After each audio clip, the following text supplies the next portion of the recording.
Kepanasan nggak? Aman ya, insyaallah. Kalau bapak nggak usah ditanya lah. Baik, alhamdulillah pada pagi hari ini kita bersyukur kepada Allah Subhanahu wa taala bisa duduk sejenak untuk memikirkan sebagian dari masa depan anak-anak kita. Dan perlu kita ingat, amal soleh itu terdiri menjadi 3. Kalau disebutkan amal soleh, maka mencakup 3 perkara. Yang pertama, perkataan, perbuatan, dan pikiran. Jadi seorang berpikir, merenungi, mentadabburi, itu ada pahalanya dari Allah Subhanahu wa taala. Makanya Allah ketika berbicara tentang Walid bin Mughirah, ketika dia berfikir tentang penyimpangan Al-Quran, Allah mengatakan innahu fakkara wa qaddar faqutila kaifa qaddar thumma qutila kaifa qaddar. Allah mengatakan sesungguhnya Walid bin Mughirah dia berfikir, kemudian dia menetapkan dari pikirannya tersebut, in hadza illa sihrun yu'thar. Al-Quran ini adalah sihirnya Muhammad sallallahu alaihi wasallam, sa'uslihi saqar. Kami akan memasukkan dia ke dalam api neraka. Jadi maksud saya, seorang ketika berfikir tentang kebaikan, dia mendapatkan pahala dari Allah. Sama ketika seorang memikirkan tentang penciptaan langit dan bumi. Wa yatafakkaruna fi khalqis samawati wal ard, rabbana ma khalaqta hadza batilan subhanak faqina adzabannar. Mereka memikirkan tentang penciptaan langit dan bumi. Hasil dari pikiran mereka, ma khalaqta hadza batilan subhanak. Engkau tidak menciptakan ini dengan penyimpangan, ya Allah. Tidak ada yang sia-sia yang Engkau ciptakan. Maka jauhkanlah kami dari siksa api neraka. Kalau saja memikirkan hal-hal yang seperti itu dipuji oleh Allah, maka bagaimana ketika seorang memikirkan kiat-kiat, strategi, pendidikan untuk menyelamatkan anak-anaknya dari siksa api neraka. Baik, pertama kita mulai dulu dari beberapa poin. Poin yang pertama adalah Allah memulai perubahan dari diri sendiri. Jadi sebelum kita memikirkan tentang kesolehan anak kita, dalam agama kita perubahan dimulai dari diri sendiri. Makanya kalau sekarang orang membahas tentang parenting dengan berbagai macam modelnya, maka intinya kembali kepada satu hal. Laqad kana lakum fi Rasulillah uswatun hasanah. Kami telah menjadikan pada diri Rasul sallallahu alaihi wasallam untuk kalian teladan terbaik. Sampai sebagian para ulama mengatakan pendidikan terbaik adalah pendidikan keteladanan. Apa yang dilihat oleh anak, apa yang didengar oleh anak, apa yang dirasakan oleh anak, itulah pendidikan yang sebenarnya. Jadi Allah mengatakan dalam surah Ar-Ra'd ayat yang ke-11, innallaha la yughayyiru ma biqaumin hatta yughayyiru ma bi anfusihim. Allah tidak akan merubah suatu kaum sampai kaum tersebut yang merubah diri mereka sendiri. Jadi kita kalau berpikir pengen anak kita jadi anak yang soleh, cinta kepada Allah, cinta kepada agamanya, dimulai dari diri kita. Makanya ketika Allah berfirman tentang penjagaan harta anak yatim, Allah mengatakan wa kana abuhuma salihah. Ada anak yatim yang ditinggalkan hartanya oleh orang tuanya. Hartanya masih dijaga sama Allah. Kenapa? Wa kana abuhuma salihah. Karena dulu orang tua anak yatim ini seorang yang soleh kepada Allah. Saya ingin mengatakan begini, kita capek-capek untuk mengatur bagaimana memikirkan, ikut seminar, parenting dan seterusnya. Tetapi kalau kita tidak memulai dari diri kita, maka itu amal yang sia-sia. Makanya perintah Allah dalam agama apa? Ya ayyuhalladzina amanu qu anfusakum wa ahlikum nar. Wahai orang yang beriman, selamatkanlah diri kalian, kita dulu. Selamatkan diri kita dulu dan keluarga kalian dari siksa api neraka. Bagaimana seorang ayah bisa menyelamatkan anaknya dari siksa api neraka sementara ayahnya tidak ngerti sama agama? Bagaimana seorang ibu ingin seorang anak perempuannya besok ketika dewasa menutup aurat sementara dia sebagai seorang ibu tidak mengerti tentang syariat menutup aurat misalnya? Makanya yang pertama, perubahan dimulai dari diri sendiri. Kemudian yang kedua, ini sebelum kita masuk kepada kiat-kiat dalam mendidik anak agar mereka cinta kepada Allah. Yang kedua, seorang jangan lupa untuk berdoa sama Allah. Doa ini jangan diremehkan. Ada puluhan doa para anbiya ketika mereka ingin meminta kepada Allah keturunan yang saleh. Bukankah Ibrahim alaihissalam telah berdoa, Rabbi ja'alni muqimas salati wa min dzurriyyati.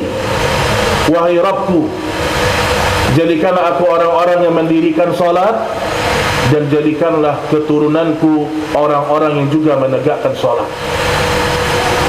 Jadi kita sebagai orang tua, kalau benar-benar ingin anak kita soleh, soleha, kita nggak akan malas salat malam, nggak akan malas. Kita nggak akan malas-malasan baca Quran. Kita nggak akan malas-malasan untuk memperbanyak ibadah-ibadah sunnah. Bahkan sebagian para salaf terdahulu, mereka mengatakan, utilu salati, wahai anakku, aku lamakan salatku untukmu. Sebagian salaf, mereka bertawassul dengan amal solehnya, dan mereka bilang sama anaknya, wahai anakku, aku panjangkan solat malamku agar engkau memberikan barokah kepadamu. Dan ini merupakan diantara kiat agar anak itu cinta sama orang tuanya. Jadi tidak apa-apa sesekali kita bilang sama anak kita, nak, ibu baca Quran supaya besok kamu juga cinta sama Quran. Itu biasakan itu. Walaupun anak-anak masih TK misalnya ya, mulai ditanamkan ya.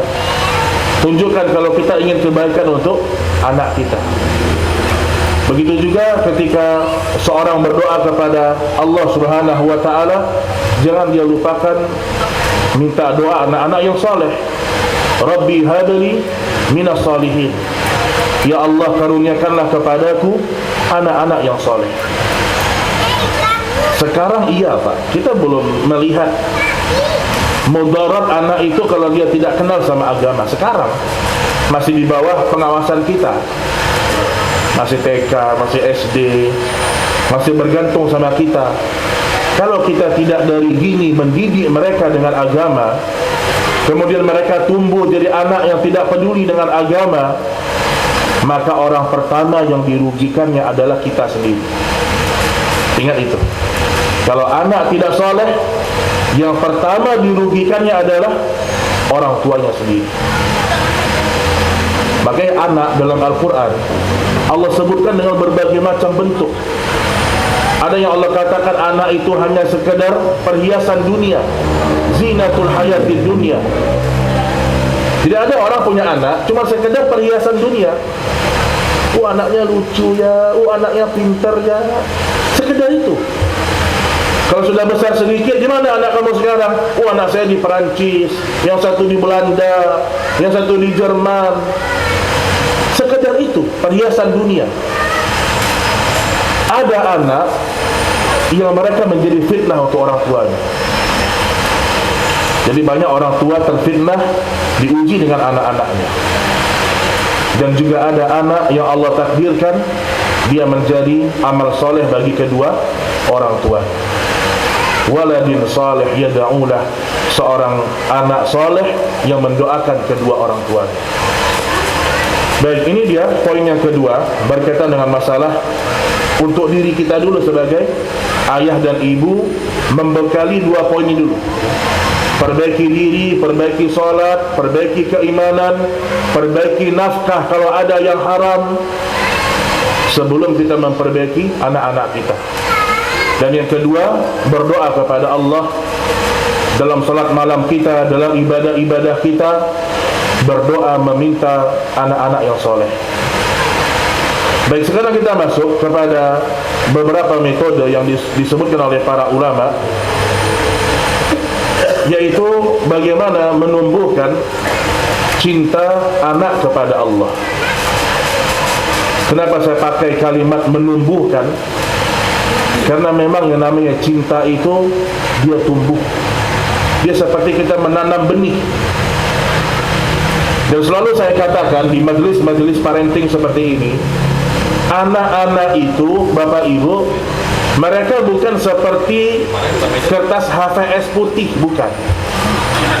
Ini sering psikolog-psikolog atau orang-orang yang mengisi seminar-seminar, terkadang mereka tidak melihat detail dalil, sehingga mereka menyimpulkan anak itu seperti kertas putih. Nanti orang tuanya yang bagaimana merubahnya. Enggak, anak itu diciptakan oleh Allah di atas fitrah, bukan kertas putih. Dia sudah membawa jiwa baik anak-anak itu. Berdasarkan hadis Rasul sallallahu alaihi wasallam, khalaqatu ibadi hunafa kulluhum.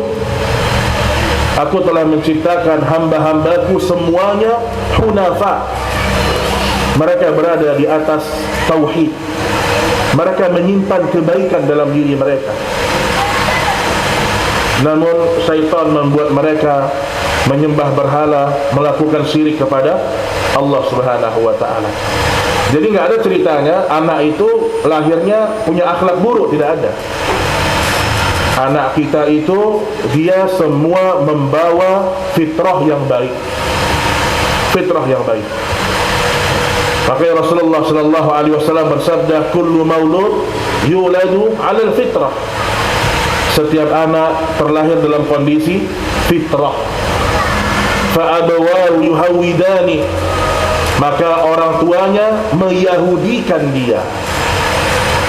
Kalau kita kan insya Allah tidak meyahudikan anak lah ya. Minimal yang buat anak candu HP ya kita gitu. Itu minimal gitu. Yang buat anak suka nonton kita. Yang buat anak tidak suka ke masjid kita. Kita ambil porsi yang lebih ringan. Yang buat anak suka ngomong kasar, terkadang dia dengar dari orang tuanya. Jadi kata Nabi, ayah-ayahnya, orang tuanya meyahudikan dia, atau menasranikan dia, atau memajusikan dia. Ini kita membahas awal kelahiran seorang anak. Baik Bapak Ibu yang dirahmati Allah Subhanahu wa taala, kata Muhammad ibn Sirin rahimahullahu taala, beliau berbicara tentang pendidikan anak sejak dini. Apa kata beliau? At-ta'limu fi as-sighar kan-naqsi 'ala al-hajar. Kata Muhammad bin Sirin, mengajar di masa kecil, mendidik di usia kecil, di usia dia belum balik, itu seperti engkau mengukir di atas batu. Melekatnya itu kuat, jemaah. Sampai ada sebagian penelitian ya, ada yang mengatakan kita berada pada jiwa kita yang sekarang. Kita pemaaf, ada yang pemarah, ada yang suka protes. Itu biasanya hasil didikan masa kecil. Walaupun semua bisa dirubah, bisa dirubah. Ada orang yang egois, itu tanpa disadari pendidikan orang tua masa kecil. Karena itu yang melekat dalam hati kita, pendidikan di masa kecil. Saya pernah tanya sama sebagian teman-teman, saya punya teman-teman dia belajar psikolog, tapi Islami dia belajar ya. Dia sudah ngaji sunnah, dia belajar ilmu jiwa. Dia bilang, di antara sebab banyak anak penakut, minder, ketika dia sudah dewasa tidak pede, itu karena ketika kecil sering ditakut-takuti. Jadi kalau mereka berbicara masalah ilmu jiwa, sering ditakut-takuti, sering tidak disupport, sehingga dia ketika tumbuh tidak pede. Hasil didikan dari orang tua. Nah, jadi kata Muhammad bin Sirin, orang yang mendidik dari kecil, sejak kecil dididik anaknya, itu seperti mengukir di atas batu. Menanamkan sama anak harus jujur, menanamkan kepada anak untuk berbagi sama kakaknya, sama adiknya, itu dari kecil. Menanamkan kepada anak, nak, kalau kamu lihat ada teman kamu gak bawa bekal, nanti kamu kasih bekal kamu sedikit. Itu dari kecil, Pak. Itu dari kecil pendidikan itu. Baik, kita masuk pada kiat yang pertama. Kata para ulama, tanamkan bahwa Allah mencintai mereka. Nah, gimana caranya? Menanamkan kepada anak bahwa Allah mencintai dia. Gak mungkin kita bilang, nak, sini nak, innal hamdalillah. Nah, mungkin, Pak. Anak-anak gak ngerti, masih kecil, apalagi anak TK. Maka kata para ulama, mereka mengambil firman Allah dalam surah Al-A'raf 156. Wa rahmati wasi'at kulla syai'. Rahmatku meliputi segala sesuatu. Artinya, kita bisa membahas kasih sayang Allah pada segala sesuatu. Contoh kata mereka, sampaikan kepada anak dengan bahasa yang sederhana, nak, Allah memberi kamu mata supaya kamu bisa melihat. Bilang sama anak, ini kedua mata kamu, nak, Allah yang kasih. Jadi kita nggak usah bahas dulu yang lain, yang ada pada diri dia. Anak kita, dia mungkin lagi duduk, lagi santai, kita ingatkan, nak, telinga itu bisa mendengar, Allah yang kasih. Itu sering-sering diucapkan supaya mereka merasa, oh berarti Allah ini rahmat sama saya, oh Allah ini baik sama saya. Mungkin anak-anak itu cuma sambil main-main, dia sambil, cuma itu masuk ke dalam hati dia. Jadi menanamkan dari kecil, Allah memberi kamu mata supaya kamu bisa melihat. Allah beri kamu makan supaya Allah beri kamu makanan yang enak. Kita lihat anak kita sedang makan apa yang dia suka, minum apa yang dia suka, bilang sama dia, nah, itu siapa yang kasih? Allah. Apalagi seorang ibu, kalau ibu dia pandai untuk terus aktif sama anaknya, itu anak benar-benar akan tertanam dalam hatinya cinta sama Allah Subhanahu wa ta'ala.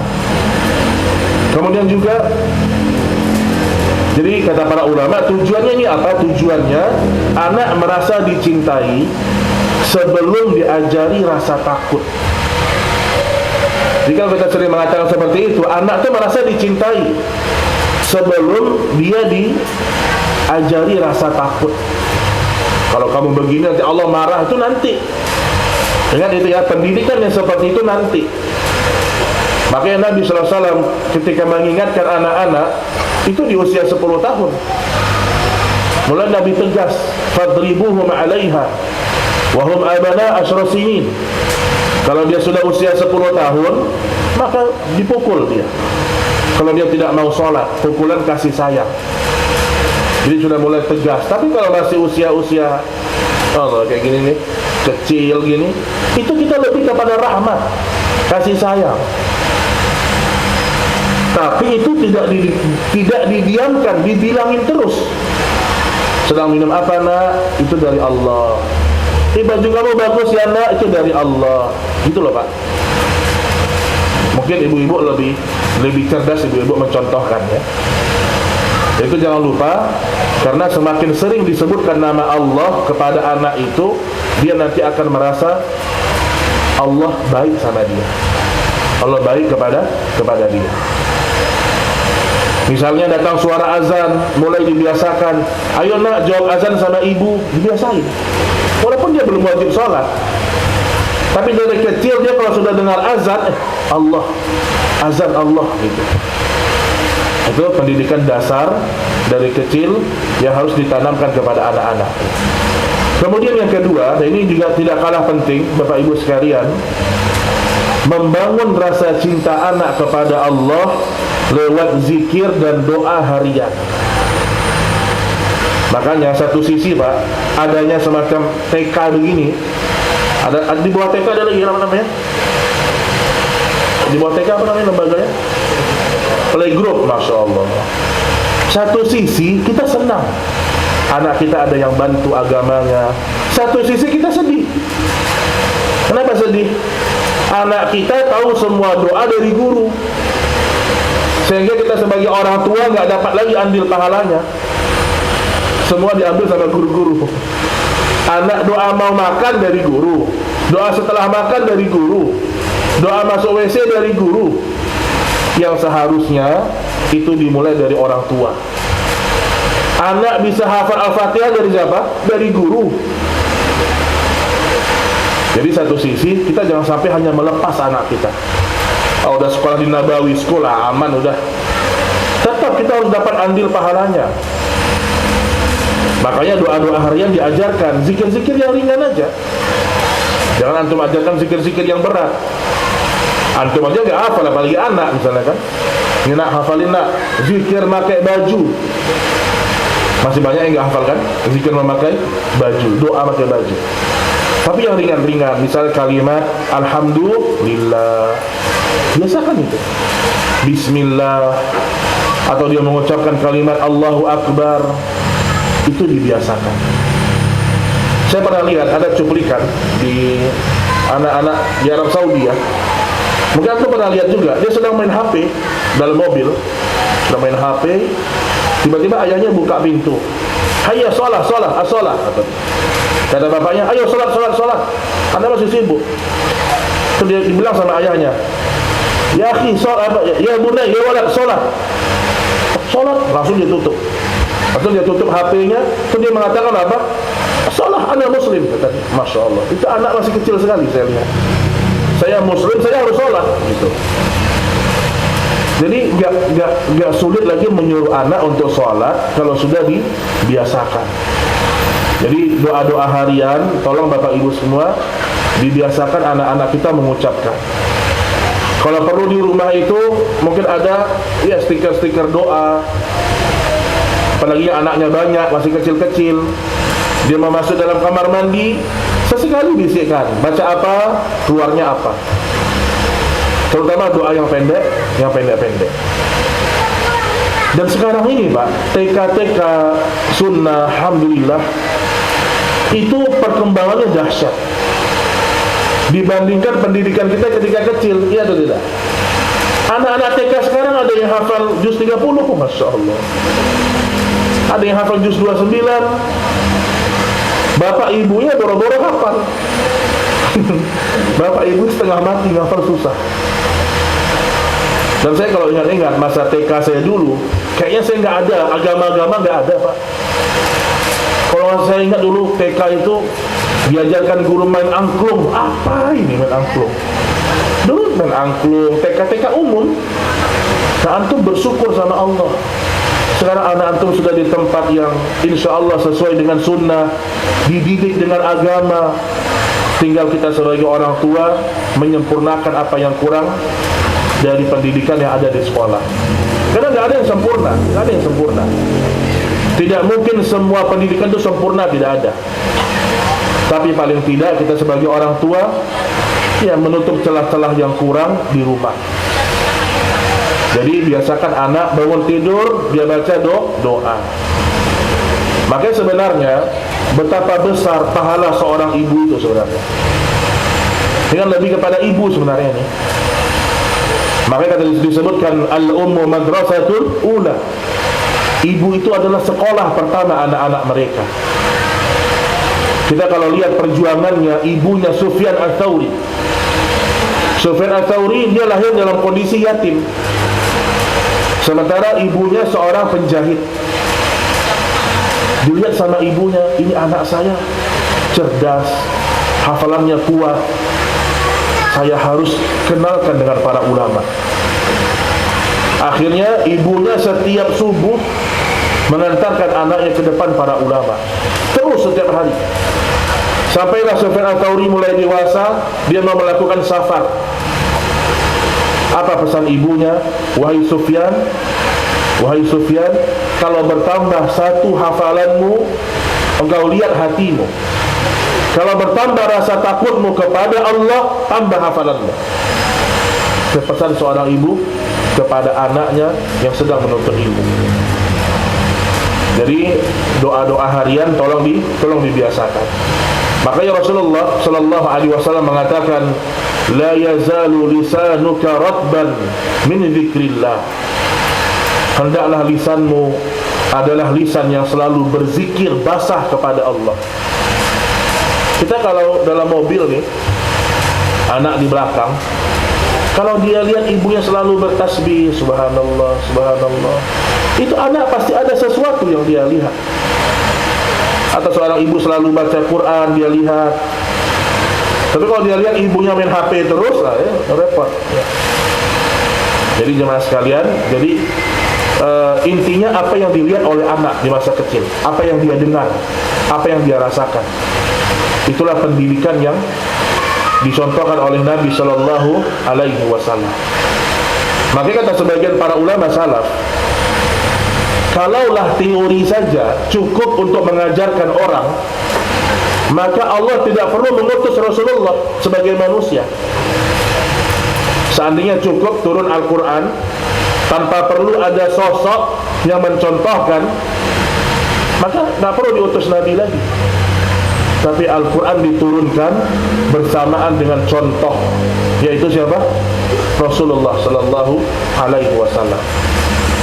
Makanya pendidikan terbaik itu keteladanan, melihat, mendengar, dan merasakan. Baik, itu yang kedua. Kemudian yang ketiga, sesekali ceritakan kepada anak kita tentang kisah-kisah nabi-nabi terdahulu. Nah, walaupun nanti di sini, wallahu a'lam ya, ada sebagian yang mengatakan ada usia-usia tertentu anak itu sulit untuk diceritakan sesuatu yang dia belum bisa bayangkan. Saya pernah dengar sebagian ya orang-orang yang ahli dalam masalah ini ya, dalam masalah pendidikan, dia mengatakan anak itu kalau kita ceritakan kisah Nabi Musa yang masih kecil ya, TK, kadang-kadang mereka sulit untuk menerawang itu. Namun tetap bukan berarti nggak boleh kita ceritakan, boleh ya. Tujuannya apa? Menyebutkan sifat-sifat terbaik di situ. Contoh mengisahkan tentang bagaimana Nabi Musa diselamatkan oleh Allah. Ceritakan kisah-kisah yang menarik. Bagaimana kisahnya burung hudhud, bagaimana kisahnya, ya hal-hal yang memang menarik bagi anak. Kisah Ashabul Kahfi ya. Saya bukan hanya bicara masalah TK, yang mungkin SD juga, itu sudah bisa kita ceritakan kisah-kisah para nabi.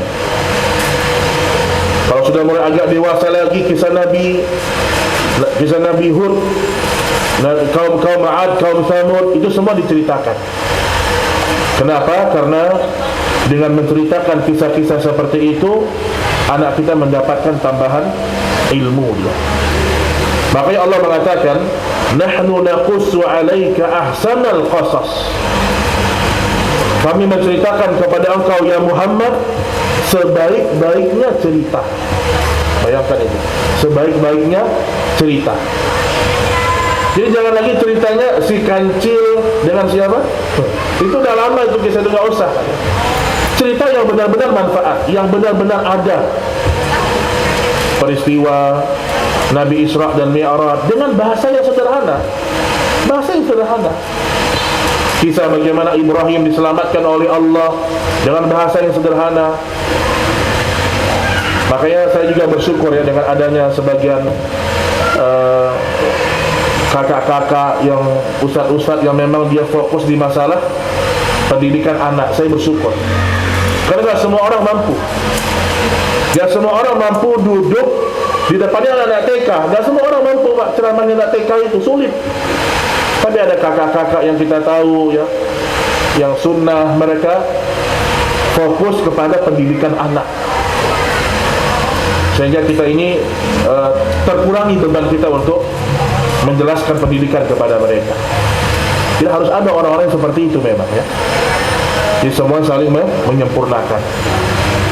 Baik, kemudian jemaah sekalian rahimani wa rahimakumullah, sebutkan kepada anak itu kalimat-kalimat, jadikan ibadah sebagai momen bahagia, bukan sebagai tekanan. Makanya mulai dikritik sebagian orang yang mengatakan kalau anak nggak begini hukumannya menghafal ini, kan begitu juga ada. Jadi berkembang ya. Pendidikan itu berkembang. Selama tidak menyimpang dari Alkitab dan As-Sunnah, silahkan. Selama itu adalah ranah ijtihad, tajarrubat, pengalaman, percobaan, tidak mengapa. Ada sebagian lembaga pendidikan dia bilang, Ustaz nggak bisa. Kalau ada anak yang bolos, anak yang melanggar peraturan, kita nggak lagi kasih peraturannya menghafal Quran, nggak, hukumannya nggak itu lagi. Karena ketika menghafal Quran dijadikan hukuman, ini kayak tekanan. Ibadah kayak menjadi sebuah tekanan. Ada orang-orang yang meneliti seperti itu. Dan boleh-boleh saja, itu ada ijtihad. Mungkin pengalaman mereka tajarrubat setelah 20 tahun di lembaga pendidikan. Namun intinya adalah gambarkan kepada anak-anak itu ibadah itu menyenangkan. Misal seperti seorang mengatakan, Masya Allah, kamu sholat ya nak, kamu pasti disayang sama Allah. Jadi dipuji, disebutkan rahmat Allah sama dia. Atau sebagian ibunya mengatakan, ayo nak, sholat sama ibu nak, nanti Allah ridho sama kamu, nanti Allah cinta sama kamu. Dia bukan sekadar nak, ayo sholat nak, bukan sekadar itu. Nak, ayo sholat sama ibu nak, nanti Allah cinta sama kamu. Lagi-lagi ditanamkan sifat kasih sayang, ya, sifat rahmatnya Allah kepada mereka. Dan Allah merahmati anak-anak kecil. Bukti rahmat Allah kepada anak kecil apa? Mereka tidak terbebani dengan syariat. Itulah anak-anak kecil. Makanya kita nggak boleh ya, Allah saja tidak menyalahkan mereka, kemudian kita maki-maki, tidak boleh. Antum baca sejarah Nabi, tidak pernah Nabi itu marah sama anak kecil, tidak pernah. Pernah salah seorang sahabat, kalau saya tidak salah Anas bin Malik ya, Anas bin Malik, yang dia bekerja sama Nabi dan usia kecil, disuruh sama Nabi untuk membeli sesuatu keluar. Ternyata sampai di luar dia main-main, jemaah. Dia ketemu sama teman-temannya, dia ikut main, lupa sama pesannya Nabi. Ditunggu-tunggu kok tak balik-balik nih, Masya Allah. Disuruh belanja kok gak pulang-pulang. Ternyata Nabi ikuti, ternyata dia sedang nimbrung main sama anak-anak kecil. Apakah Nabi marah sama Anas? Oh enggak. Nabi hanya mengatakan, wahai Anas, mana tadi yang aku perintahkan kepadamu? Nabi enggak marah. Nabi enggak mengatakan, Anas kamu lupa ya, enggak punya telinga kamu nih, enggak ada cuma. Jadi rahim, punya rahmat sama anak-anak kecil. Nabi berkhutbah di atas mimbar, khutbah Jumat loh. Ini sesuatu yang sangat penting, acara yang sangat luar biasa, khutbah Jumat. Hasan dan Husain jalan, kemudian guling-guling di atas, di depan mimbar, guling-guling. Apakah Nabi marah? Nabi turun, kemudian Nabi gendong cucunya sambil mengatakan, sesungguhnya anak-anak itu adalah ujian. Nabi gak marah sama mereka. Jadi jangan kita sedikit-sedikit marah, sedikit-sedikit emosi ya. Jangan ya, karena rahmat Allah meliputi anak-anak kecil. Irhamu man fil ard yarhamkum man fis sama. Sayangilah apa yang ada di bumi, yang di langit akan mencintaimu. Baik, kemudian sedikit lagi hadis Nabi SAW, basyiru wala tunaffiru. Berikanlah kabar gembira dan jangan membuat orang-orang itu takut lari. Kasih kabar gembira terus kepada anak-anak kita. Baik, kemudian jemaah sekalian rahimani wa rahimakumullah,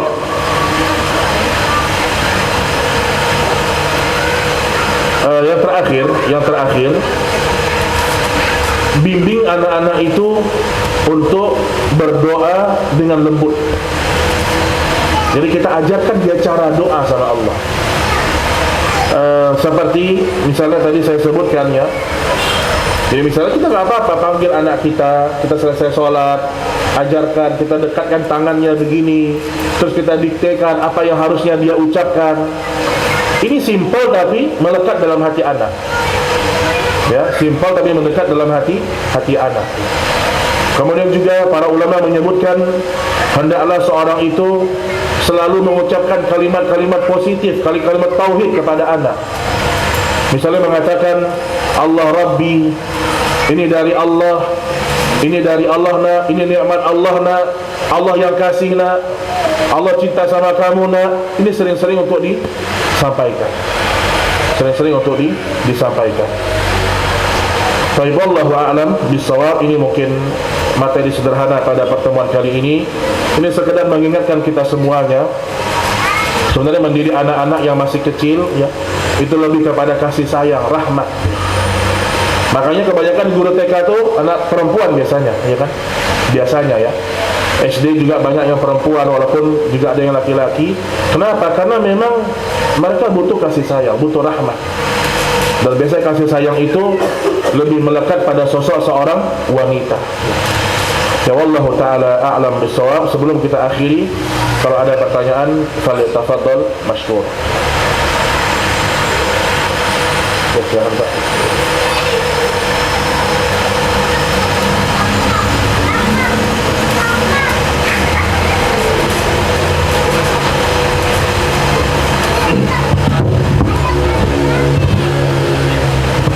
Assalamualaikum Ustaz. Waalaikumsalam. Saya punya pengalaman. Ini pengalaman yang saya lihat sendiri Ustaz. Jadi ada satu keluarga yang sebenarnya orang tuanya secara keilmuan salaf dan bukan awam kalau saya lihat. Jadi sudah cukup dalam itu keilmuannya. Kemudian juga saya lihat mereka suka bertahun di sekolah-sekolah sunnah, ikut mengajar gitu ya. Nah kemudian keluarga ini ada anak kecil yang kalau dilihat sebenarnya anaknya pintar Ustaz. Jadi apapun yang diajarkan tuh cepat melekat. Terus cuma hanya memang anaknya agak aktif dan cenderung kelakuannya kasar gitu. Jadi kalau dengan konsep dan teori yang tadi dijelaskan kan agak bertentangan Ustaz. Bahkan sampai saya melihat bahwa ibunya Anak usia berapa? sekarang 45 tahun. Oh, 45 tahun. Jadi saya melihat ibunya ini dengan neneknya jadi ibunya si anak dengan neneknya nih yang tadinya dekat sampai agak jauh, sampai agak berjarak tentang bagaimana menyikapi cara yang benar untuk mendidik si anak ini gitu. Ya, padahal kalau saya lihat hafalannya bagus anaknya. Nah, kalian gimana? Mukul atau gimana? Iya, cenderung kasar gitu sama teman-temannya? Sama teman-teman. Jadi tentang hal ini mohon nasihatnya Ustaz. Hebat kalau fikir. Ya jemaah sekalian, rahimani wa rahimakumullah. Tadi semua yang kita sampaikan itu adalah aglabiyah ya, mayoritas dari pendidikan anak ya. Tentu ada kasus-kasus di mana ada kiat-kiat tersendiri bagaimana mengatasi anak-anak yang tadi seperti ini ya. Wallahu a'lam. Kalau memang seorang diuji dengan anak yang dia pintar ya, dia cerdas, orang tuanya sudah ngaji, tapi dia mungkin aktif, dia punya sifat-sifat buruk. Sebenarnya bukan sifat buruk ya, ada mungkin kebiasaan-kebiasaan yang akhirnya dia mengganggu teman-temannya. Tidak ada cara kecuali ayah ibunya memiliki sifat sabar. Udah gak ada lagi. Kenapa? Ya, karena kalau si ayah dan ibunya tidak sabar untuk terus mengingatkan, terus mengarahkan, semua kacau. Semua akan kacau. Anak akan semakin buruk, teman-temannya akan semakin merasa dizolimi, apalagi sampai pada ranah orang tua temannya misalnya. Maka tidak ada cara kecuali ini ujian untuk ayah dan ibu. Dan memang ada seperti itu, ada memang ya. Saya juga temukan ada sebagian orang tua dia sudah ngaji, tapi memang anaknya itu dia diuji dengan anak. Kelas 1 SD mukul anaknya, mukul anak orang, yang dipukul anak temannya lagi. Dan betapa banyak hubungan Pertemanan rusak gara-gara anak dengan anak. Banyak ya. Gara-gara anaknya dimukul anaknya si fulan, akhirnya berantem. Orang tua juga berantem. Padahal kalau sudah sama-sama ngaji, kita saling apa ya? Saling kita, anak kecil berantem. Harusnya kita jangan berantem juga sama orang tuanya. Harus saling-saling kita saling, oh ya namanya anak-anak, saling memaklumi, nanti dicari jalan keluar ya. Kayak tadi antara dia dengan neneknya. Kita harus ingat, ini namanya anak-anak. Betul, anak-anak itu ada yang mungkin bandel, tetapi tetap dia belum balik. Jadi ada pun mungkin strategi-strategi, mungkin antum bisa ya mungkin tanya-tanya juga kepada orang-orang yang berkecimpung dalam masalah itu. Tapi kalau dari saya pribadi, saya ingin lebih mengokohkan orang tuanya dulu, karena ini anak di bawah pengawasan kita. Karena kalau orang tua sudah tidak sabar, dia akan berhenti mendidik anaknya nanti. Berhenti dia. Capek udahlah, terserah kamu lah. Akhirnya anaknya makin parah. Pada takdir yang ini dah takdirnya Ustaz, memang takdir anak saya begini. Jangan, maka orang tua, maka saya bilang dari awal kan, anak itu ada yang menjadi fitnah bagi orang tua, ujian bagi orang tua. Ada, subhanallah, saya ketemu ikhwan baik, kemudian juga dia punya istri yang masya Allah baik juga, mereka berdua ini, tapi anaknya memang bandel, sehingga dia setiap ketemu sama wali murid, dia selalu, maaf ya bu, selalu begitu, maaf ya bu, anak saya begini, begitu dia. Tapi dia sabar. Dan ingat, jangan putus asa. Banyak anak itu yang bandel pas kecil, pas besarnya jadi ustadz dia, masya Allah. Ada. Bukan saya ya, saya pas kecil baik. Nah ini contoh aja. Ini kan anak, berarti memang ini waktunya kita sabar. Ini ujian anak di usia kecil. Nanti ada lagi ujiannya tuh. Mereka sudah balik, nanti lain lagi ujiannya. Kita nggak berhenti dari ujian. Jadi saya tidak masuk kepada kiat-kiat, tapi saya lebih ingin mengokohkan hati orang tua ini. Hendaklah dia sabar, dan terus dia selalu bersyukur sama Allah, karena Allah berikan dia amanah seorang anak. Ya kita nggak tahu takdir anak ini apa. Oh iya, sekarang dia menyusahkan banyak orang. Oke, dia masih kecil. Kita nggak tahu ketika dia besok dewasa, mungkin dia tumbuh menjadi seorang ulama. Kita nggak tahu. Dia tumbuh menjadi seorang yang bermanfaat di masyarakat. Perjalanan masih panjang. Jangan gara-garanya usia 4 tahun, 5 tahun dia sering bandel, kita putus asa. Enggak ya. Jadi kembali kepada hal yang tadi, anak itu ujian ya. Tetap sabar. Ya tetap kalau dia ada salah kita ingatkan. Mungkin perlu ditegur dengan kalimat yang sedikit tegas, tidak apa-apa insyaallah taala. Yang penting orang tua tidak berhenti untuk mendidik, terus sabar ya. Wallahu taala alam bis-shawab. Mungkin dari Muhammad ada yang bertanya.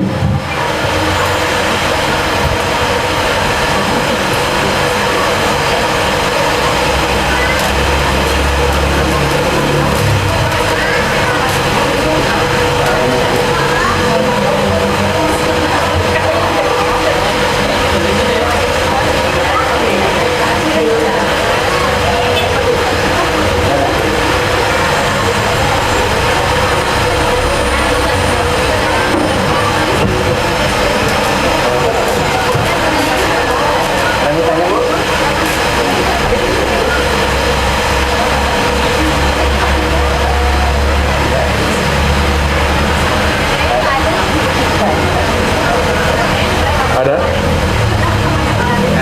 Nggak ada? Baik. Akan ada Ustaz.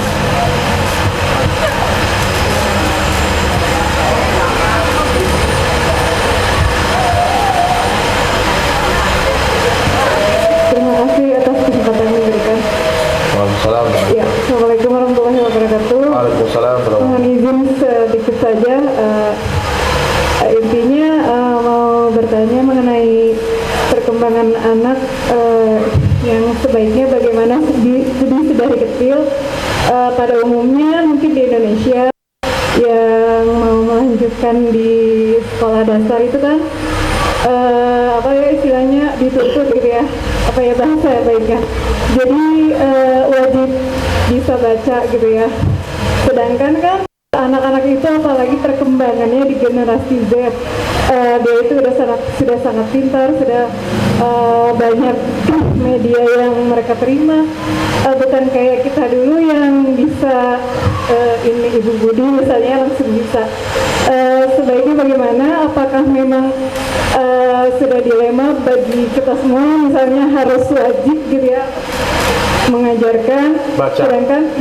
sedangkan kan mungkin ya to the point-nya akan merusak otak gitu ya. Apakah ada kaitannya melawan takdir gitu, apa baiknya seperti apa? Terima kasih Ustaz. Assalamualaikum. Barakallahu fiik. Warahmatullahi wabarakatuh.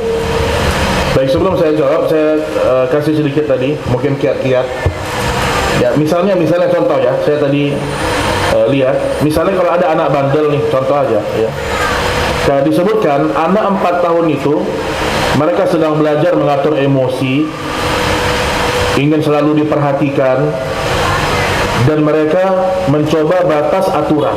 Misalnya contoh begini ya, disebutkan jangan lawan emosi anak dengan emosi. Itu tadi. Kalau anak sedang emosi, kita jangan emosi juga. Gimana nggak emosi? Lihat dia aja emosi, nah, jangan. Sabar ya.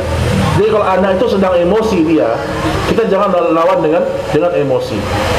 Sampai diberikan contoh ya. Cukup seorang itu duduk, tatap matanya, peluk jika memungkinkan. Itu beda loh Pak. Anak teriak-teriak, tiba-tiba kita lihat dia, terus kita peluk. Terus gak usah ngomong. Ini di antara kiat-kiat mungkin tajarubat dari sebagian orang-orang yang berkecimpung di situ. Ada juga yang mengatakan, ya, gunakan kalimat yang pendek, jelas tapi lembut. Jelas, pendek tapi lembut.